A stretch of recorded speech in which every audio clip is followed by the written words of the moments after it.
The meeting's now being broadcast. Dr. Thornton, if you'd like to begin. Thank you, and good evening and welcome to all the board members and to the public. This is the March 27th, the emergency meeting of the Prince George's County Board of Education. Before we begin, I would like to ask everyone to please turn off your wireless communication devices to avoid interfering with our meeting. Remember that on March the 12th, our governor declared a state of emergency, and then our superintendent of schools, Dr. Salmon, announced that all schools would be closed initially until April the 24th. She will then reassess that decision and advise Dr. Golson and the board as to how the state will proceed. As a result of those two actions, the Board of Education is now conducting its meetings virtually. We'll try to do our best to make sure that our operations are not interrupted as a result of the emergency. Please, to the public and board members, give us your patience and understanding as we work through this very difficult process. As a part of this meeting, our community will be able to observe our deliberations, but they will not be able to participate. Their participation will be muted. Please understand that our meetings are being recorded, and this information will be made available to the public via the Board of Education's website. Today, we'll focus on three main items and those items only. There'll be an emergency resolution regarding how this board will proceed and continue with its operations. There'll be some time-sensitive financial and related matters that the board will have to decide based upon recommendations from our superintendent. And then we'll also hear from Dr. Golson an update regarding COVID-19 related matters and the things that we're doing to assist our parents, our students, working with county agencies and our county executive. There are some ground rules regarding our teleconference. Except when it's time to speak, I would ask board members to mute your microphones to avoid background noise. I'd also ask board members to raise their hands so that I can see them and then recognize them in order. I will announce the speakers in order that I see their hands being raised. When the list is completed, if there's any instance where I've overlooked you, please just announce your intention and need to speak and I will recognize you. We will abide by our normal 5-minute first round rule and then a second 3-minute rule. Please adhere to those. There will be a message sent to you when your time has elapsed. Ms. Berkeley, would you now call the roll? Yes, sir. I'm going to ask everyone to unmute their phones so when I call your name, you can be heard. Thank you. Mrs. Ahmed? Aye. Ms. Boozer-Strother? Present. Mr. Burrows? Here. Mr. Montero? Here. Mr. Murray? Present. Mrs. Queen? Present. Mrs. Shepherd? Here. Mr. Swan? Here. Mr. Thomas? Present. Mr. Valentine? Here. Mr. Wallace? Present. Mrs. Williams? Present. Mr. Omolola? Present. Dr. Thornton? Present. Thank you.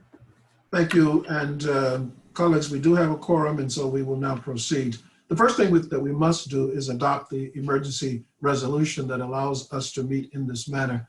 That resolution was sent to you after being developed by a board attorney with the assistance of Ms. King. You've had an opportunity to peruse it and examine it, and I'll receive now a motion to approve it, followed by a discussion if necessary. So moved. So moved. Second. It's been properly moved and seconded that the board's emergency resolution be approved. Is there any discussion or questions about it? Hearing none, those in favor, please say aye. Aye. Aye. Aye. Okay. There is no objection, so Ms. King, let the record reflect that that is a unanimous support for the emergency resolution as presented to the board. Thank you. I'll now ask you to please turn your attention to the agenda for our meeting, and a motion is in order. So moved. Second. Second. It's been properly moved and seconded that the board's agenda for March 27th be approved without modification. Those in favor of the agenda for March 27th, please say aye. Aye. Aye. Those opposing, no. Let the record reflect that the agenda is supported by all board members with no objections. A motion is now in order to approve the board's minutes for March 5th for its work session.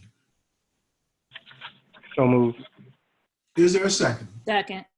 Been properly moved and seconded that the board's minutes work session of March 5th be approved without modification. Those in favor, please say aye. Aye. Those opposing, no. Aye. Okay, let the record reflect that all board members, Ms. King, approved the work session minutes of March 5th without objection. At this point, I would ask board colleagues to mute your microphones, and I'm going to ask Dr. Golson to offer us an update regarding the COVID-19 response. Before I turn the floor to Dr. Golson, I want to again thank her, her staff, our teachers, our administrators, and all of the school system employees who've done an excellent job responding to this since we were notified that our schools would be closed. Dr. Golson, please proceed with your update and be followed by a discussion if necessary from board members. Thank you. I want to first thank our Board of Education members for your constant support and the ability to share information with you daily on where we are during these unprecedented times. I appreciate the questions that you pose and the understanding the responses and decisions that we have to make daily in order to support our 22,000 employees and our 136,000 students.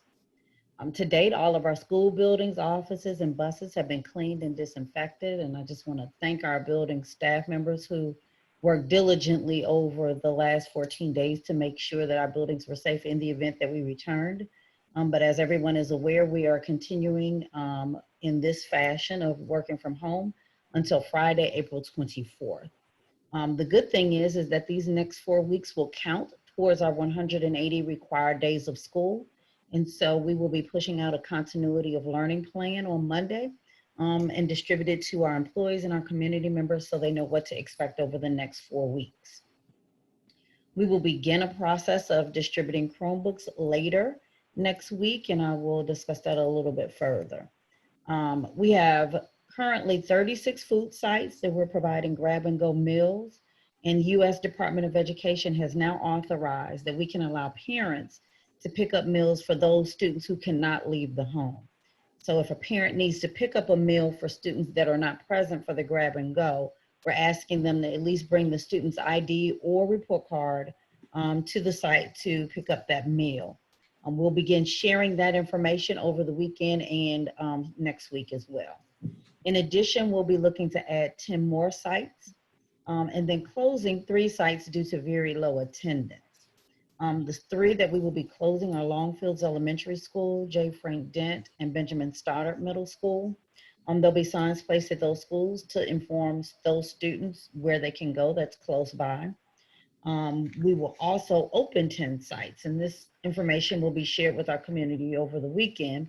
They will be Woodbridge Elementary School, Carrollton Elementary School, Ridgecrest Elementary School, Riverdale Elementary School, Robert Frost Elementary School, Hollywood Elementary School, James McHenry Elementary School, Glass Manor Elementary School, Bradbury Heights Elementary School, and Brandywine Elementary School.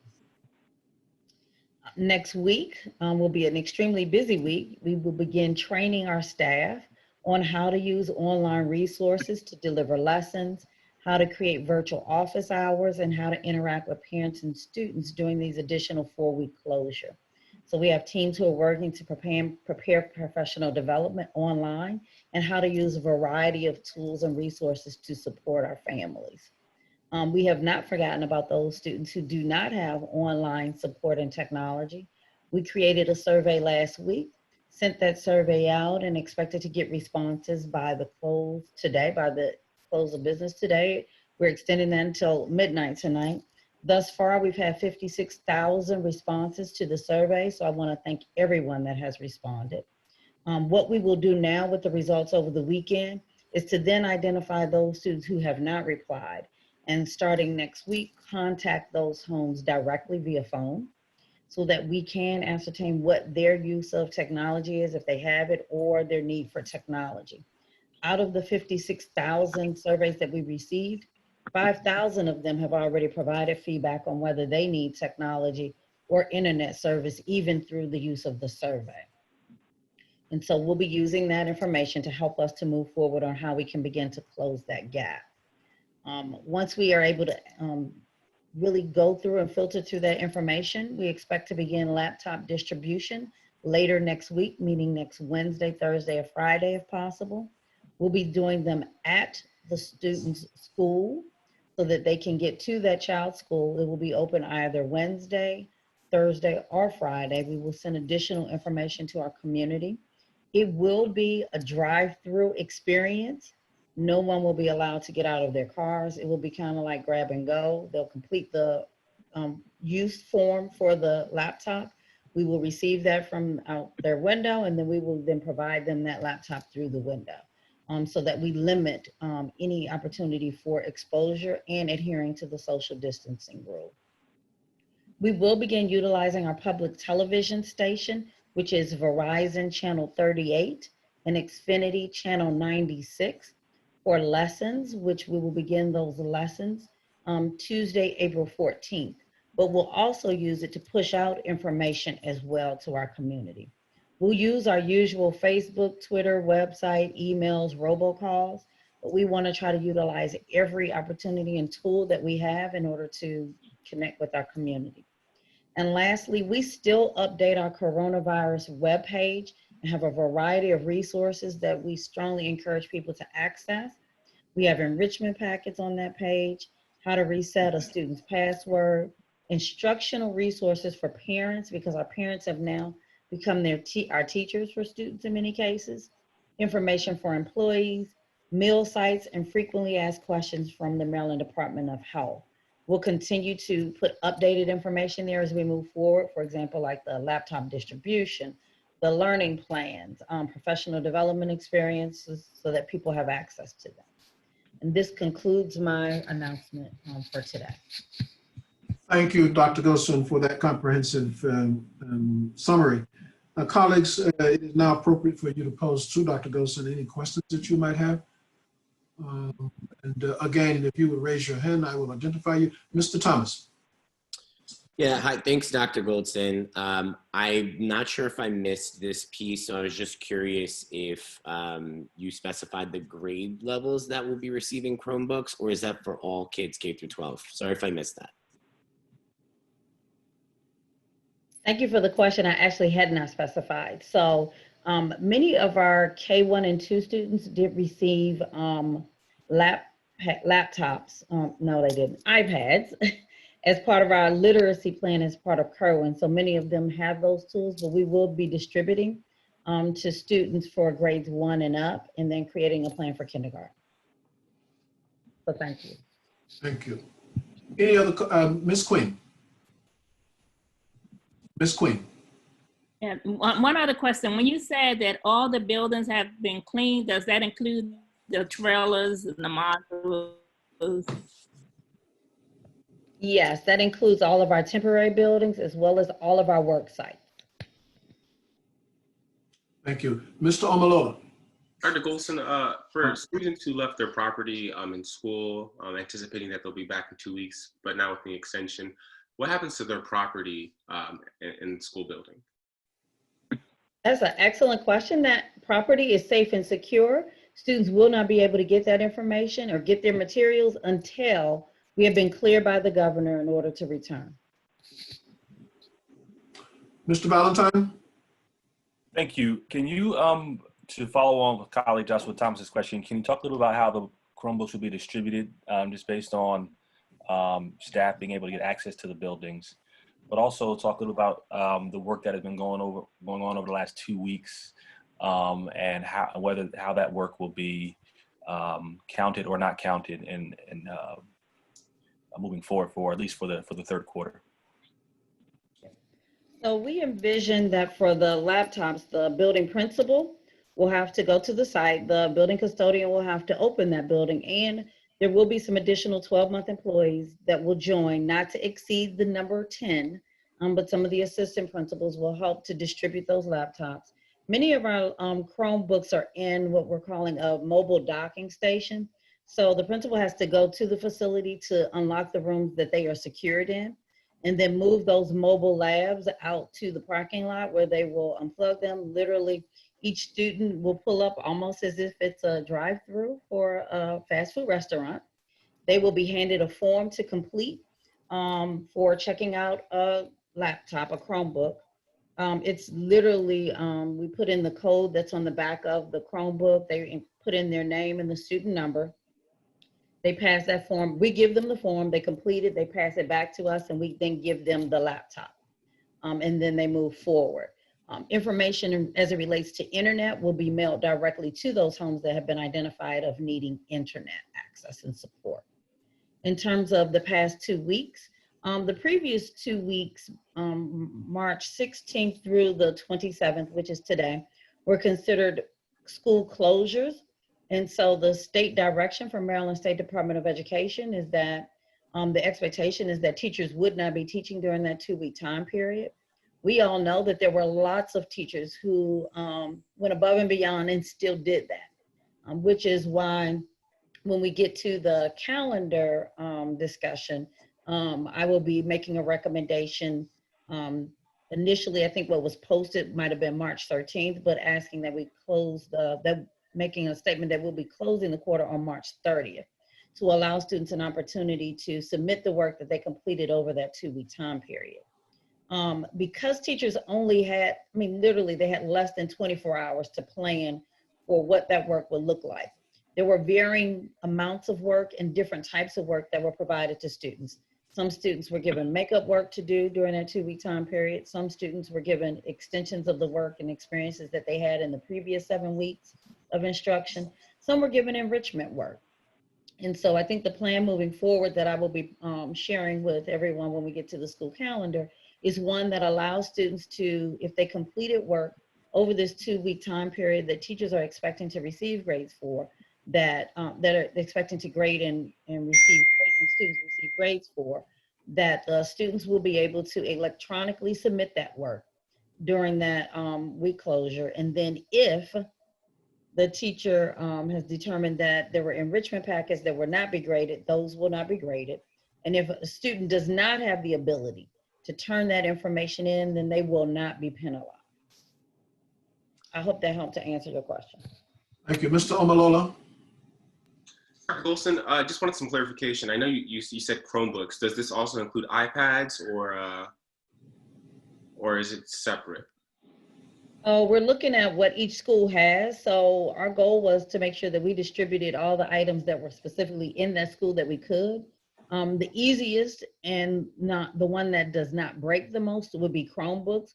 But if we define that in this school, there are 20 items that we need to push out and 10 of them are Chromebooks or 10 are iPads, then we'll push out whichever we need so that students have access to technology.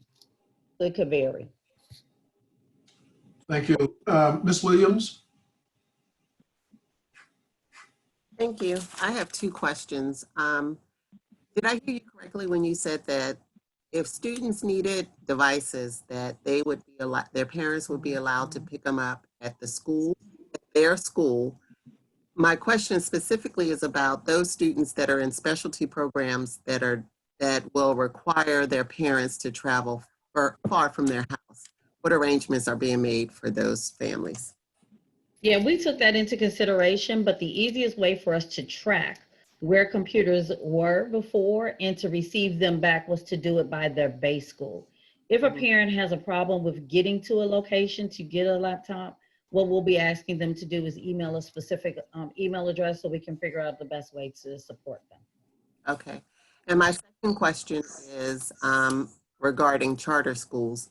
The information that you gave us about how school will operate in devices and online, how are parents to get the to their charter schools if there is a difference? We actually have been in communication with our charter schools. They're actually following the same rules and processes that we have been. So we have been in constant communication with them. They know that when we say we're distributing laptops, that the expectation is that they will do the same. The only difference is that for internet, if we find that there's some students who do not have internet, my recommendation, which is presented in one of the board items, is that we pay for those students' internet over the next 2 months. The charter will have to pay for the internet service for those sites. We will not be paying for the charter sites. And I just have one quick question also. So are you giving out devices per student or per family? Student. Thank you. Thank you, Ms. Williams. Mr. Swan. Yes, thank you, Dr. Thornton. I think you just kind of touched on my question, Dr. Goldson, about internet access for those families who don't have internet access. And when you say, I don't know if you're going to talk about that later.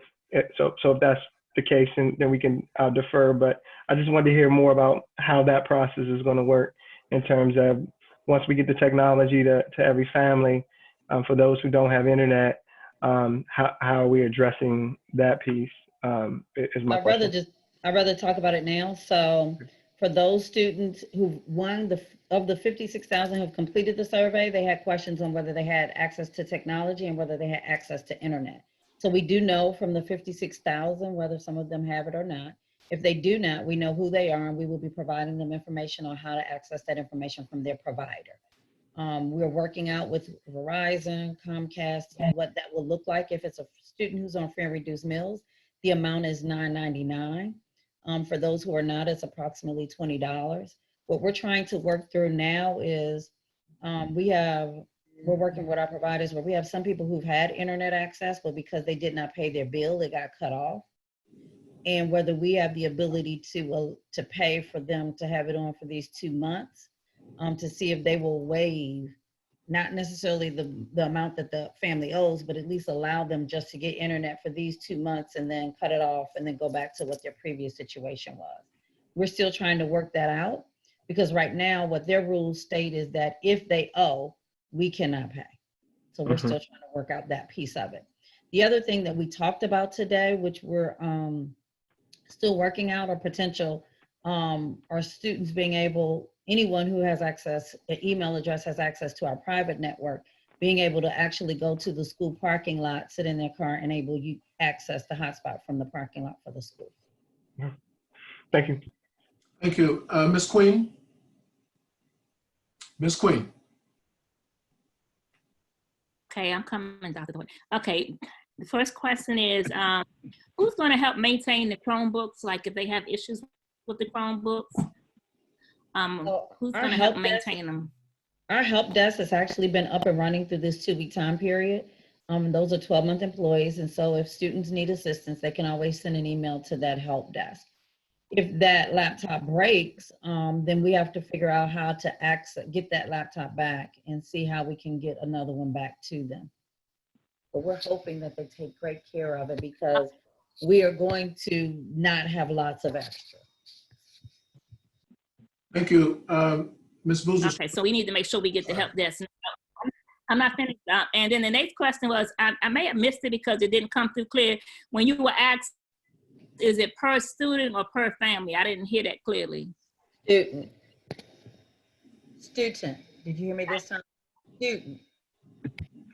Thank you, Ms. Queen. Ms. Boozer Estrella. Thank you so much, and thank you, Dr. Goldson. Will the contract for borrowing the equipment include any type of penalty or fine if you cannot return it because it was lost, stolen, broken? Actually, it's not a contract. What it is our transfer form. It's the form that we actually have all of our students complete one-to-one. But we probably need to add that to that form. We were already starting to print them, so we probably need to add that. Are you saying that there typically is a penalty, financial penalty?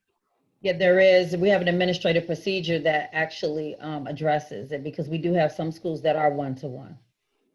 Thank you. We will refer them to that administrative procedure. Appreciate it. Thank you, colleague. Mr. Valentine. I do, and I was remiss the first time in really thanking you, Dr. Goldson, for all your leadership over the last 2 or 3 weeks. It has been very challenging and very stressful for me as a parent particularly, but I'm just so happy that you've taken the leadership in this very uncertain period. And so I do appreciate you and want to say that publicly. My question around distribution of the laptops, particularly for those who are going to be in the building to distribute them, will they have professional protective equipment like masks and gloves in order to keep them safe as they're distributing the laptops? That's an excellent question. We'll make sure that they have gloves. Reminder, they won't be in the building. This is literally a drive-up process. No one will get out the car. No parents will be allowed to get out of the car. They will literally pull up, hand it to them, and keep going. Thank you. Mr. Murray, did I see your hand? David? Yes, you did. Yes, you did. Dr. Wilson, I thought I had read something saying that, like, as a district, we're not one-to-one. So to be clear around the technology pickup, like if every student comes to get a laptop, do we have a laptop for every student? So I am grateful that of the 56,000 people who have completed the survey, many of our families have technology. Only about 10% of the 56,000 say that they need a device. So because our community is helping out and allowing their families to use the technology they currently have, that's how we're being able to close the gap.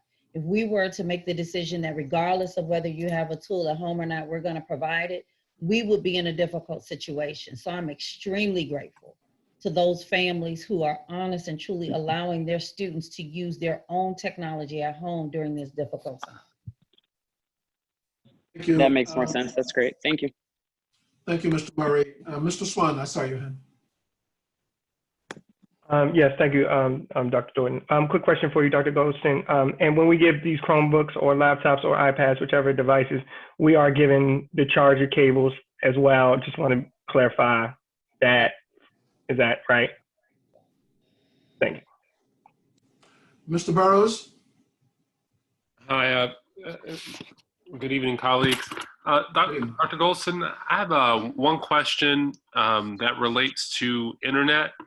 I know I saw several articles that we're partnering with Comcast and other providers so that our students will have access to internet. And I know you went over it during the call.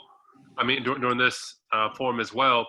I got a question from one of our community members about what type of documents or what type of information would families have to provide in order to take advantage of the service. The concern is around our immigrant families who might not feel comfortable with giving certain information. So how would that work? That's an excellent question. Once we know who the student is, all we need to give the provider, what will happen is that let's say I'm the student who does not have internet capability. We'll provide that student with a code, and when they contact the cable company, they'll give them that code for them to provide access for internet. They don't necessarily have to be in the home to provide it, but they do need to be able to provide the code and know the location so that they can then provide that internet service to that home. Thank you. Other than that, that's it. Thank you. Ms. Williams, did I see your hand? You did not. Okay. Dr. Golson, I think that exhausts the questions from the board members regarding the update. And I want to thank you for the comprehensiveness of your presentation. And colleagues, as you know, and the public should know, please continue to reach out to Dr. Golson regularly with your questions from your constituents. And Dr. Golson, thank you for your timely responses to those questions. I do see Mr. Swan. Yes, Dr. Can you just re-announce, I think, to maybe all the folks that are watching, how we are going about this board meeting? We've had a lot of people join, I think, over the last 15 minutes and may have missed your opening remarks in terms about their ability to engage. And I just think a brief announcement from you about how we're handling this would help some of the, I think, the folks trying to communicate with us. Let me say that this board meeting, and I do see some of the members of the public wishing to make comments. This format that we're using does not permit us to respond to or engage with the public regarding our deliberations. As I indicated at the start of the meeting, all of these proceedings will be available to the public via the board's and the school system's website. We will respond to inquiries that the public presents to us following on this meeting. And so any inquiries that people have, please send us emails, contact your individual board member, Dr. Golson, me, and we will respond. But these proceedings will be available to the public on our website. Thank you. Dr. Golson, again, thank you so much. Thank you for that dialogue. We'll now turn to the calendar. And before we discuss it, Dr. Golson, we'll now have you to present your recommendation, please. Thank you. Item 4.1 will require board approval of the 2019-2020 revised school calendar. But before we begin to review that school calendar and the vote, I wanted to share some updates. So the board action summary that you have before you to consider is both operational and for governance information. The selection of quarters is considered an operational decision. After discussion with board members and many of our community, I will make a modification for information previously submitted online. That new information is reflected in the most updated board action summary and school calendar that you hopefully most recently received within the last 15 minutes, I think. And it states Monday, March 30th will remain the end of the third quarter. Monday, March 30th through Friday, April 3rd, 2020, students will be allowed to electronically submit any work assigned or expected to be turned in during the 2-week closure. Students who are unable to submit assignments electronically will not be penalized, and an entry of exempt will be recorded in the grade book. Any work identified by the teacher as serving as enrichment during the 2-week closure will not be graded. Teachers will have from Monday, April 6th through Wednesday, April 8th to input grades into School Max. Note April 6th, April 7th, and April 8th will be work days for teachers. There will be no student instruction handled on those 3 days. The calendar that you have before you does provide 3 dates that will be considered school closure, and that is April 9th.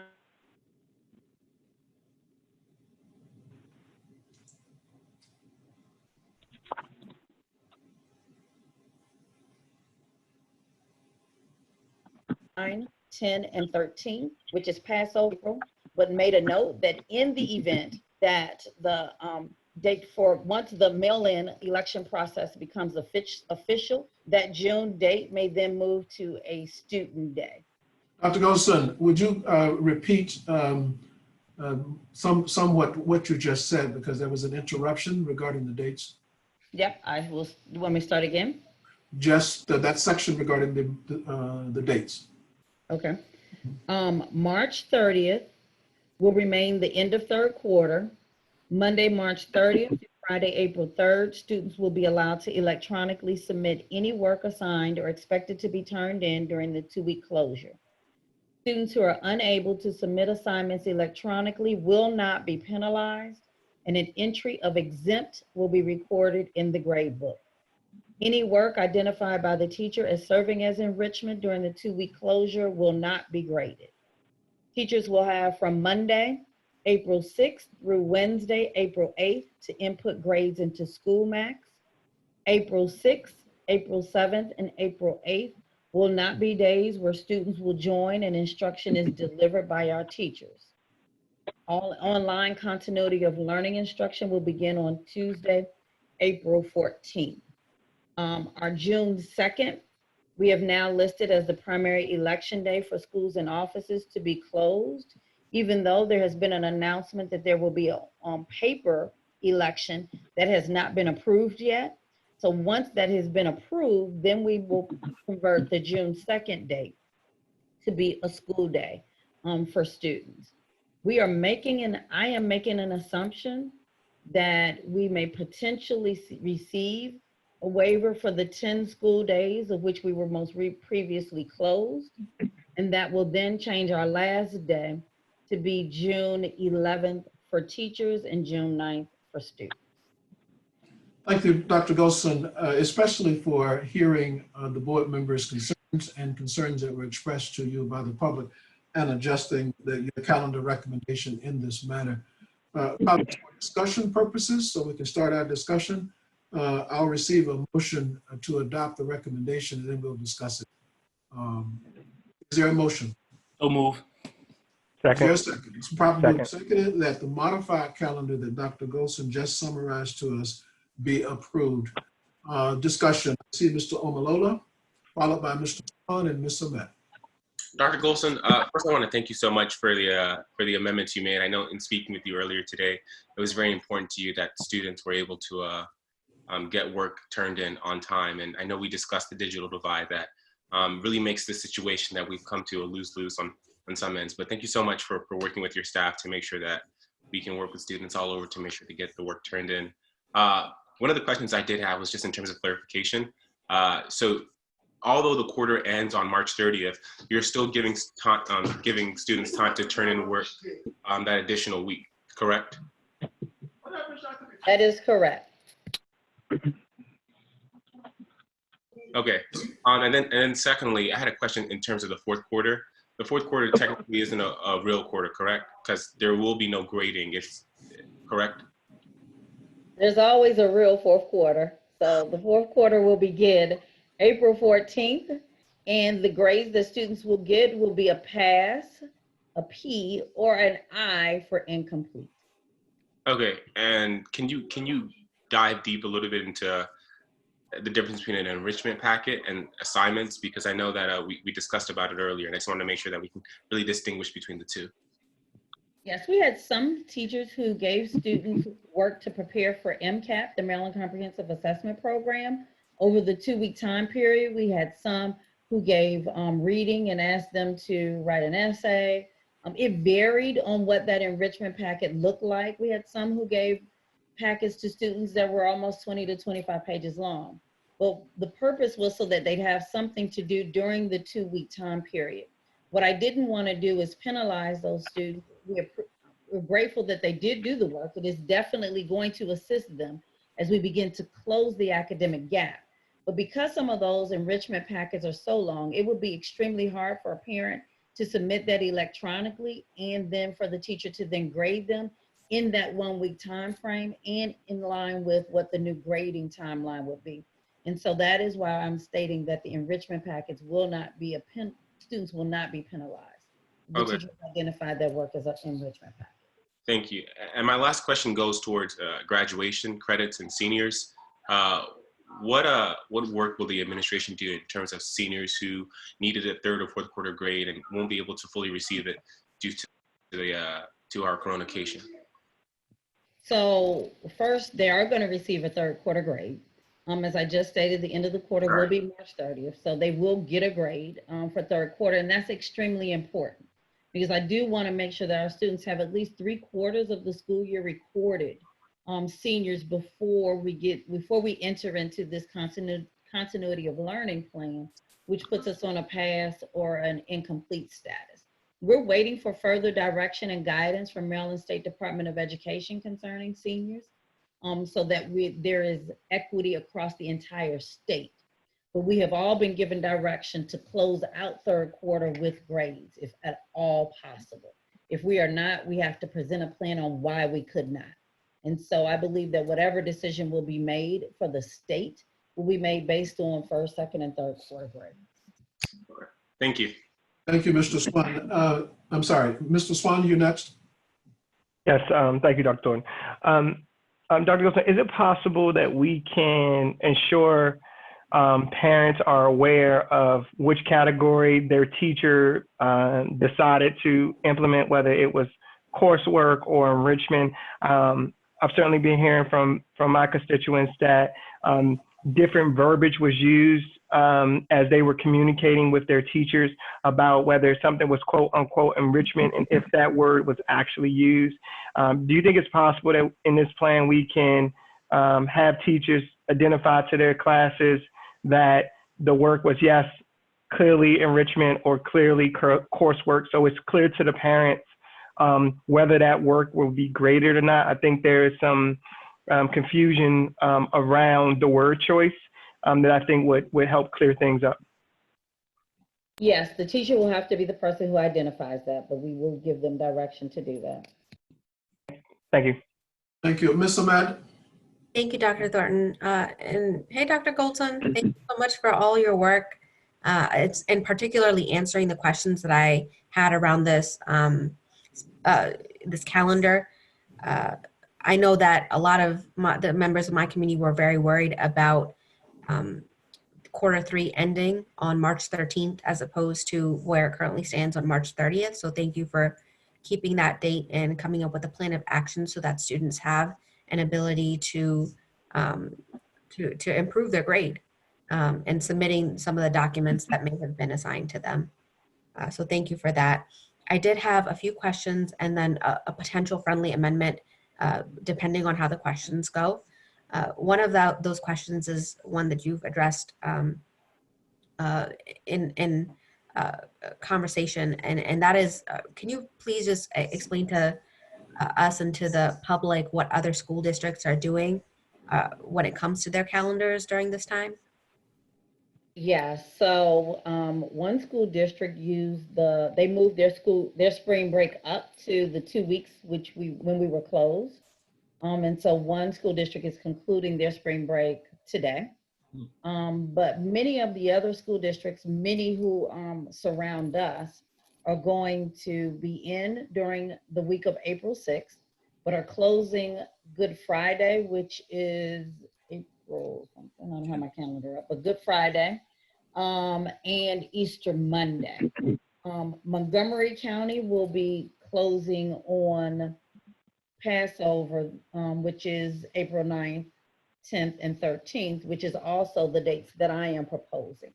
It's also important to note that on those 3 days, April 6th, 7th, and 8th, even though there won't be students engaged with our teachers during that day, those days still count in the 180-day requirement by the state. Because we're in this COVID situation, they are allowing a little bit of flexibility around that this time. Did that help? Ms. Ahmed? Ms. Ahmed, I think you're on mute, but we'd like to hear you. Mr. Chair, I think her connection has actually gone out. Okay. Okay, I'll come back to. She's coming back. It looks like she's. Okay, you're back, Ms. Ahmed. Yeah, sorry about that. That's okay. Virtual meetings, right? Yeah, indeed. So my one request then, and maybe it's a friendly amendment to the motion, is that on the calendar, it reflect April 6th through 8th as professional development days. Right now, that's not what's stated on there. So I just want to make sure that everyone is aware that those are professional development days by adding it as a friendly amendment. Dr. Goldstein? Oh, wait, let me just say, the reason I didn't put professional development days is because before we got to the COVID-19 status, we were using professional development days for students, professional development, and those did not count in the 180. Because we're in this new phase of things, as long as people are working towards the continuity of learning plan, then those 3 days will count. If we go to make those 3 days professional learning days, then we have to extend the calendar out by 3 days at the end of June. Okay. Is there a way to reflect on the current calendar the timeline that you have outlined, or maybe in the board action summary, the timeline that you have outlined? I think that would be helpful for folks, especially considering that was, it would be helpful for folks to know what days in a written way somewhere that students are not going to be in instruction mode. That's an excellent point. We are going to actually publish a calendar which states from March 30th to April 24th what will happen every day. Okay, that will go out on Monday. Okay, I appreciate it. After the board adopts the calendar, yes. And that will be included in that document. All right, thank you. Thank you, Ms. Ahmed. Mr. Valentine? Thank you. And thank you again, Dr. Golson, for bringing clarity. I'm coming to this position obviously as a school board member, but in my immediate position as parent, this is very helpful to me in bringing clarity to my children. Also, as a professor at the University of Maryland, we are also going to a pass-fail for this semester. And so this is not unusual what's happening outside of our system. So thank you for that. My questions are around if a student has whether students will be socially promoted in the instance when those students maybe have been failing the first 3 semesters, and under what conditions will students be retained or moved on, and how we'll make that decision. Secondly, around sort of teacher expectations, I know there's been some conversations around expectations for teachers, particularly those who may not have been trained in how to teach in a virtual platform, and how we'll communicate with teachers what the expectations are, one, concerning submitting grades, but 2, starting on April 14th, how instruction will be done and how they will be measured and how they will be held accountable for doing that. And the third question I have is, how does this change, if at all, if the governor closes the schools down for the remainder of the school year? So those 3 questions around sort of pass or retention of students throughout, based on where they are now, teacher expectations and accountability. And then lastly, what happens if Governor Hogan closes the schools down for the rest of the year? Okay, thank you for those 3. The first one is we only do social promotion at the elementary level. For a high school, you have to actually earn the credits for those classes in order to move forward. And so in this case, our administrative procedure would have required that there would have been communication home already to parents if a student was to be considered for social promotion. What we will be doing is for being socially promoted or to be retained.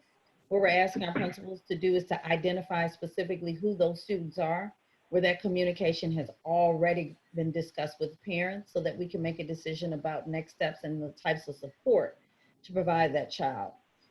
Honest and truly, in terms of what we can do, that's still a little fluid because it depends on when we can resume some sense of normalcy. If we're able to get back to some sense of normalcy in the summer, it would be a great opportunity for us to begin to bridge that gap for those who were already concerned or on the fence of determining whether we will retain or socially promote. And so really the timing of what happens with the rest of the year will help us to resolve that issue. But at this time, we are asking our schools to compile that list. The second one is that there will be teacher training on how to use online tools and resources. We do know that everyone is not technology savvy. For some of us, this is our first time using Zoom, but we have quickly learned how to use it. And so we have our professional development team working on what that PD will look like starting next Wednesday.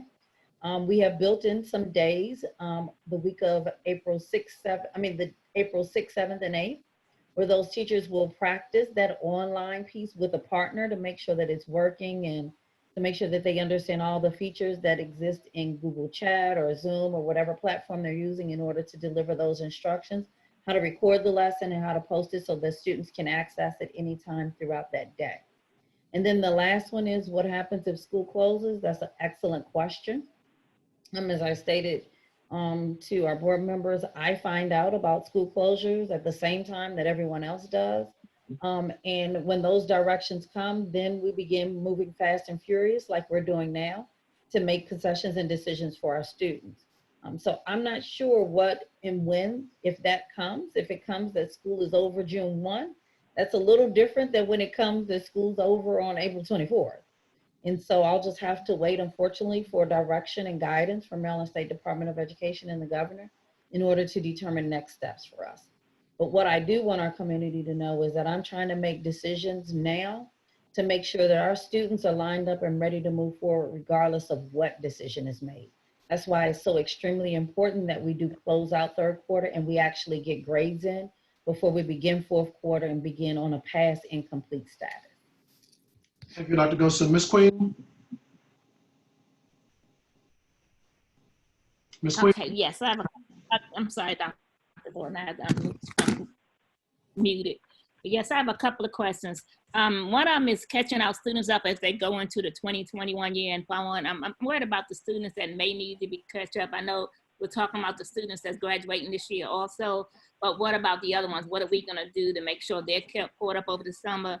Another question is, students who, when we have summer school, like if students, you were just talking about the students who may need help, or they already knew that they wasn't going to pass and they may need a little bit more assistance, are we gonna have some type of summer school program for these students to help them get through? Another question is, will we have some type of summer enrichment material for our students, for Prince George's County students to do over the summer to help them when we get into the 2021 school year, we hopefully back in September, that they will be able to maybe get caught up, because it is a little bit that where some of our students are missing some of their lessons and some things they do need to get caught up on. So are we gonna have some type of program for them to be caught up over the summer, even without having summer school? Maybe they'll be able to keep the computers. We'll have summer activities that they can do. What are we gonna do? Last, my question is about this calendar is, what is the union's position on the calendar change and about graduations and proms? Thank you, Ms. Quinn. Dr. Golson. Yes, the first one is what superintendents are calling student learning loss. We have brought this up to the state superintendent, and so we're looking to them for guidance so that there's continuity across the state on what that may look like and how we can begin to close the gap for fourth quarter, since we would not be able to do it third. We've made some recommendations that maybe we have to revise how we deliver our curriculum next year to spiral in the content that was lost in the previous grade. But we're still looking for guidance for that. Summer school, we're not able to answer that until we have a clear direction from our governor and our state superintendent. Honest and truly, this has to do with whether we're able to leave our homes and what that summer school would look like. We will be able to still, once the school year ends, we would be able to, because students will still have that technology in order to allow them to do summer school online. But once again, for those families who don't have the online capacity and internet, and we're still not able to leave our home, that still is a gap that we cannot fill. We'll provide summer enrichment packets. But it's so important for many of us who are parents to know that our parents, we're asking them to be teachers and they're just not equipped to do that. And they now are becoming frustrated because they're not able to help their child as well. So I'm grateful that we're going to the continuity of learning online platform, because at least now they have some relief because there'll be a teacher there helping. But in the summer, it's kind of very similar to where we are now, where there is no instructor there in the summer. And we will, just like we have done in all our summers, we do provide enrichment packets. But once again, it's really up to the teacher, the student and the parent to work through those through the summer. She had prom and graduation. I'm sorry. I think I already stated that whenever we got back in, we would then look at what the dates would be for graduation and prom. I'm committed to making sure that our seniors have that opportunity if they so want to participate. And that's it. Thank you, Dr. Golson. And a union position. Oh, yes, yes. Yes, and so I spoke to all of our labor partners today on what I was proposing for the calendar. They all understood that these are unprecedented times and that sometimes we do have to work differently. And though everyone would love to have spring break off, unfortunately, we're not in a place where we could do that. Our state superintendent is not, is really pushing it back against us having days off of spring break, but I am being able to prove that we do have continuity of learning still going. Thank you, Dr. Golson. Mr. Swan will be followed by Mr. Omalola and Ms. Williams and Mr. Thomas. Mr. Swan. Yeah, thank you, Dr. Thornton. First, Dr. Golson, I want to say thank you certainly for your leadership. I want to mention this earlier. Certainly, I have the same comments like my colleague, Mr. Valentine, as a Prince George's County parent of two elementary boys. I really appreciate the leadership and everything that you're doing to really help us all through this as a parent. I just wanted to ask a quick question of clarifying how students should be turning in the work that they, for those who have received work from the last 2 weeks. What's the plan for that to happen? Is that when folks come to, and if they got a package, right? Are they supposed to bring that package to the school when they come get Chromebooks?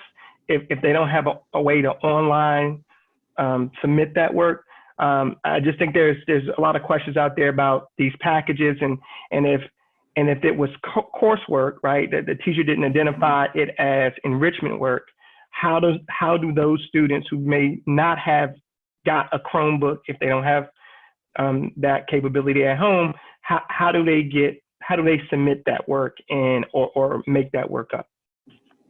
If students cannot submit the work electronically, they will not be penalized. It's just that simple. We're not expecting them to mail it in, drop it off. They're already placed at a disadvantage, and what I don't want to do is create an additional issue or hardship for them. And those students will not be penalized. Okay, thank you. Thank you. Mr. Omalola? Dr. Golson, I had a question concerning grade appeals. Could you expand on that process? And I wanted to ask if you could write a letter or just clarify what the process would look like in terms of students who may have felt like they were slated by their grades and want to submit a grade appeal.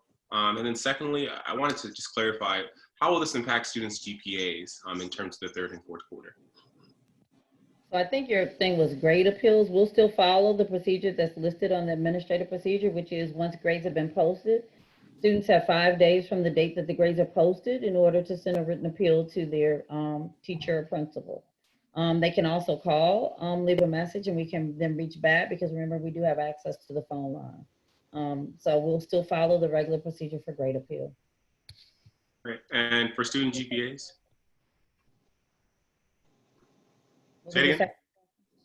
Oh, for how the process we're doing now, how will it impact student GPAs? So third quarter, when we conclude, it'll be third quarter. Their GPA will be calculated just like they would if it were first quarter or second quarter. The final quarter will be calculated on quarters 1, 2, and 3 combined. But there will be a note on every child's transcript that states that fourth quarter was a pass or incomplete status due to the coronavirus. Okay. Thank you. Thank you. Ms. Williams? Thank you. I had a question. I think that you've given a information about the general education folks. I have a question in particular about special education students.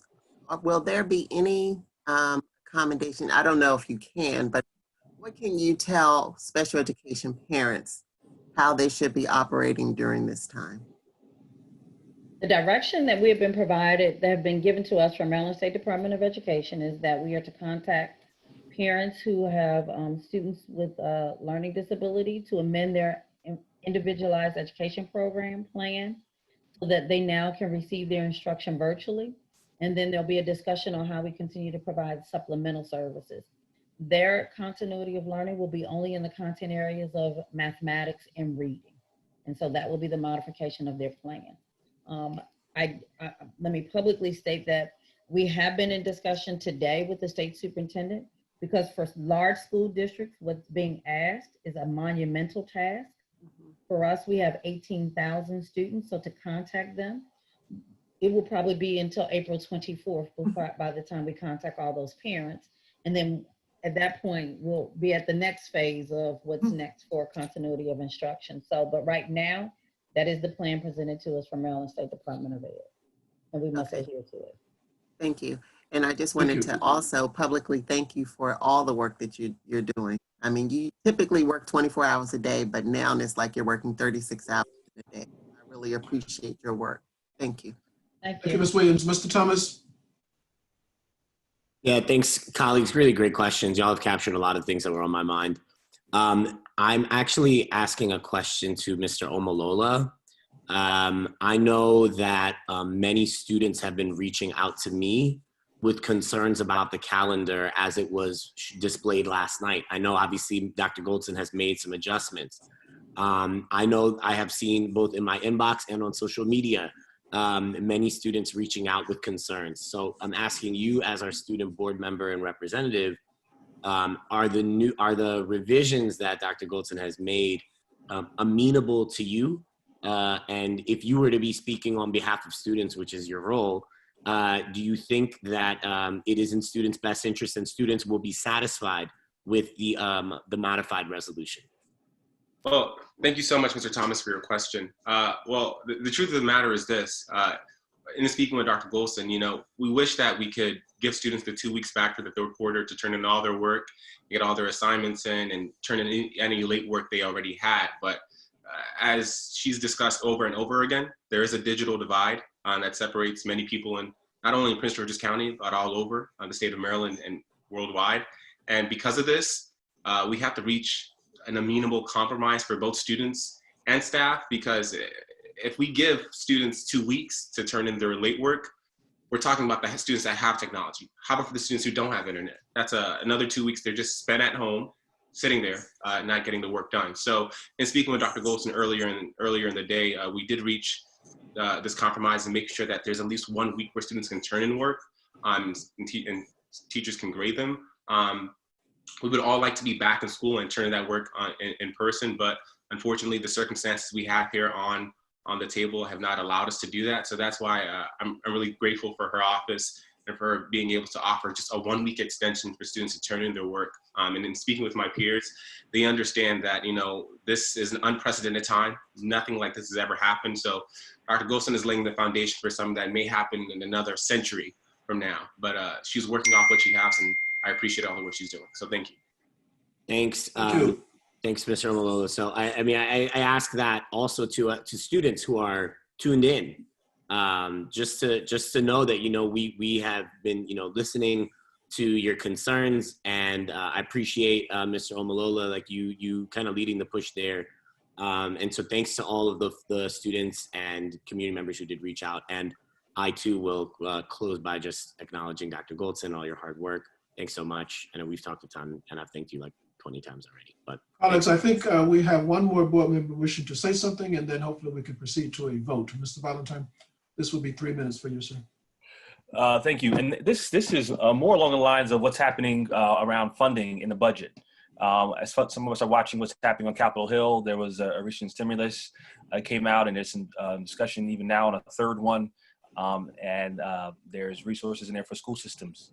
And so I guess my question for you is, do you or your staff have a whole, I see Michael's on the call as well, a handle on how this may affect our budget, both, you know, as it stands now, but also how any of this federal stimulus money could impact us as a school system as well. So my question now is around, you know, sort of budget implications and resources that are coming from the state and federal levels.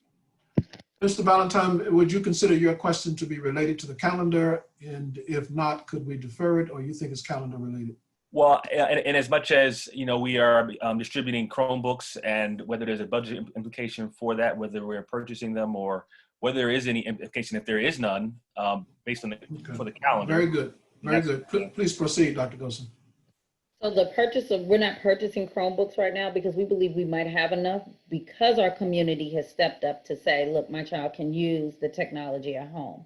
But when we do get to some of the budget item that's 5.2, I have put in a transfer of funds to help to support the payment for internet support, because that is the one area that we would have to begin to compensate for in the terms of those families who can afford to have internet.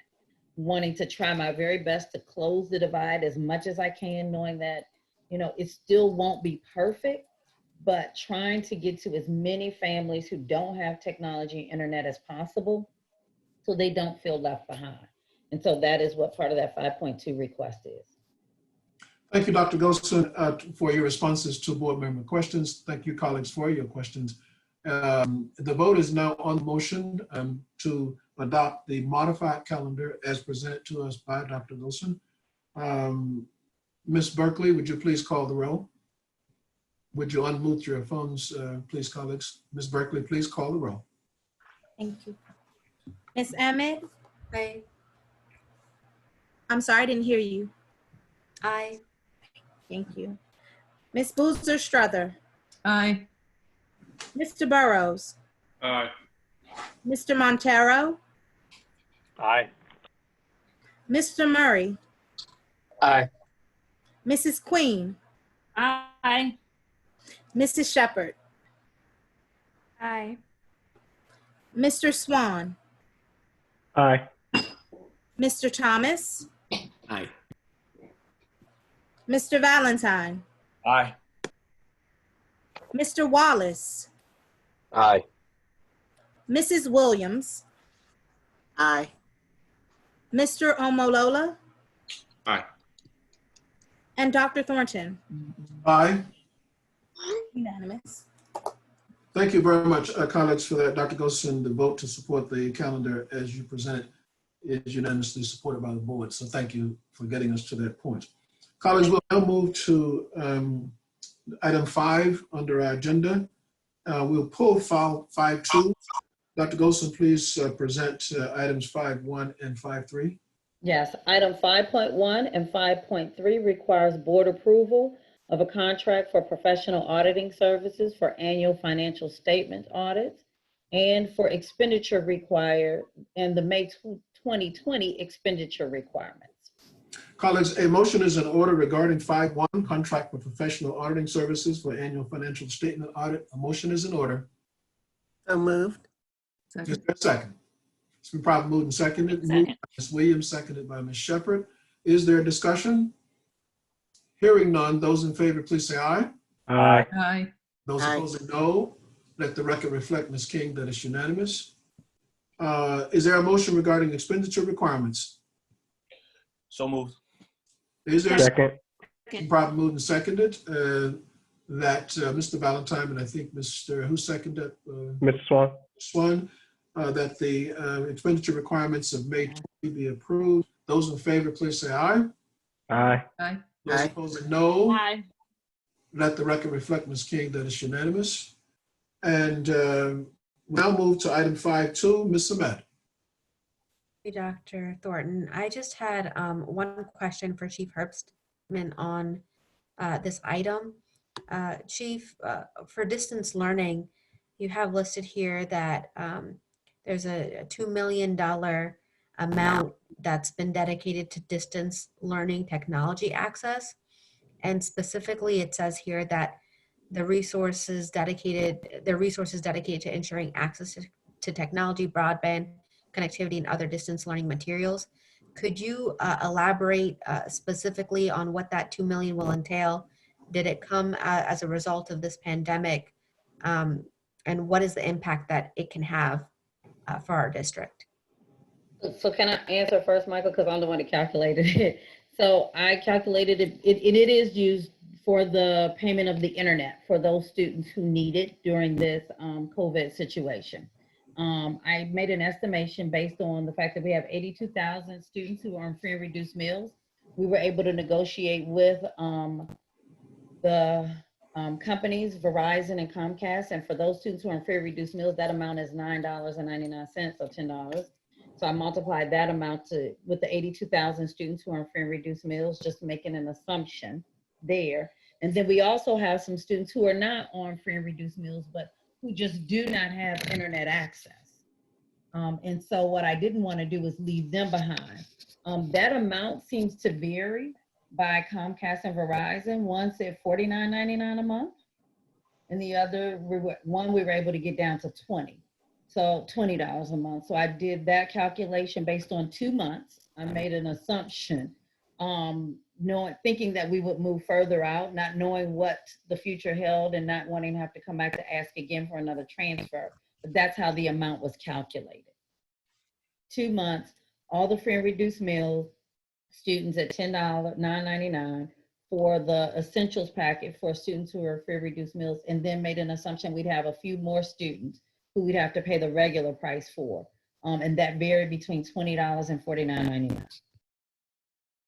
Thank you. I just wanted to thank you all for putting that amount to making sure that our students have access and have the resources that they need so that we're ready for what's ahead. Thank you.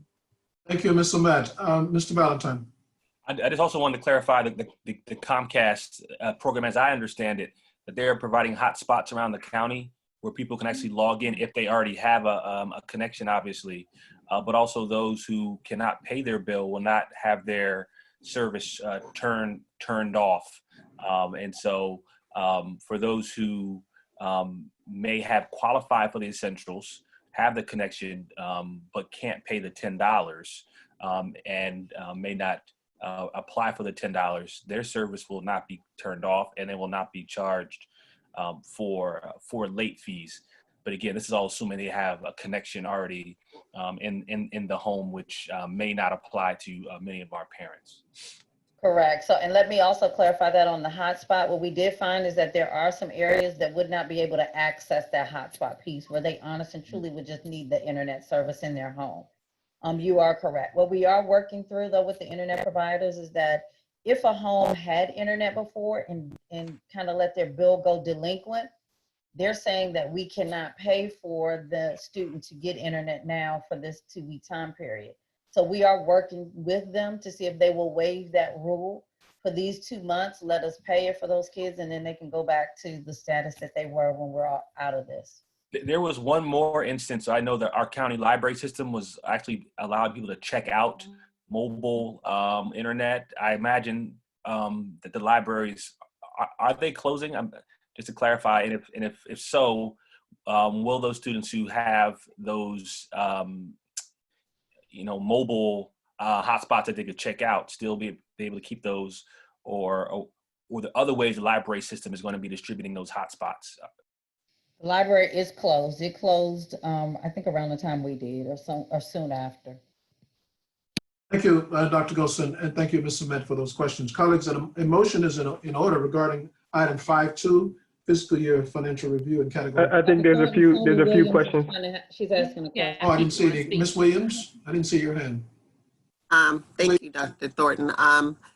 There's been a lot of talk about the stimulus package that is passed, and the discussion in the public is about how it affects individuals and small businesses. Is there someone, or are we looking to see what of these expenses can be provided for through the stimulus package, if there is some? So right now we are tracking all of our expenditures related to anything COVID-19, and we're still getting clarifications on the actual guidance from any of the funding streams that come out around this. So our grants team and our grants financial management team have been on various calls recently to start to get the initial guidance, but at this point we don't have that full guidance. We think that a significant portion of some of these costs will be reimbursed, but we don't know exactly which yet. Okay, thank you. Thank you, Mr. Hirschman and Dr. Golson, for tracking that. I think I saw $30 billion that will be used for this purpose, so we want to make sure we get our share of it. Any other questions, colleagues? I don't see any other questions, so a motion is in order regarding 5.2. So move. Is there a second? Second. Probably moved and seconded that the board approve the financial review and categorical changes recommended by Dr. Golson. Those in favor, please say aye. Aye. Those opposing, no. Ms. King? Aye. Okay, let the record reflect, Ms. King, that the vote of the board is unanimous. Colleagues, a motion is now in order to approve actions that the board took in executive session. So moved. Regarding receipt Second. of confidential information from the CEO regarding the COVID matter, actions regarding personnel matters, action regarding employee and potential impact regarding collective bargainings related to the COVID matter.